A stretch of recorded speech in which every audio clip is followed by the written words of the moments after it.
Here's a quote from Habermas. He says, quote, "Of our 39 sources, 13 specifically record the resurrection." And sources, he means people outside the Bible, not the scriptures.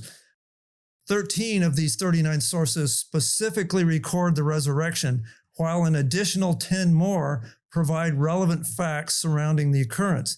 Even if we were to only use the known facts, which are accepted as historical by critical scholars, we still arrive at 4 major categories of evidence for the resurrection of Jesus. So what Habermas shows is that there's a great deal of support for the death, burial, and resurrection of Christ from sources outside the Bible in the first century.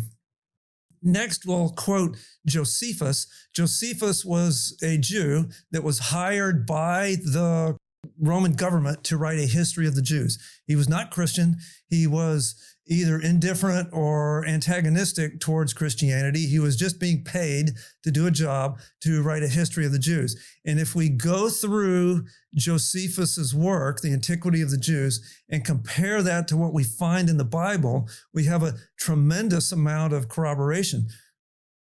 Josephus corroborates the entire temple ceremony, including the candlesticks, the table of showbread, altar of incense, burnt offering.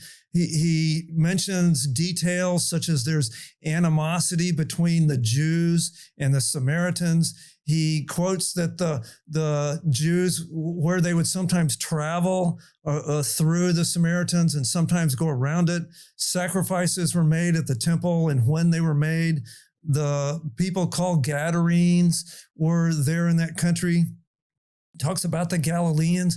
The strong point that I think is perhaps arguably the greatest support for New Testament things that we can get from Josephus is just the number of people that Josephus mentions that are also mentioned in the Bible. Namely, Annas, the high priest, is mentioned both in the Bible and in Josephus. Felix was governor of Judea, is mentioned in both places. Philip, being tetrarch of Trachonitis, is mentioned in Josephus and in the book of Acts. Felix was married to Drusilla. That's in both places.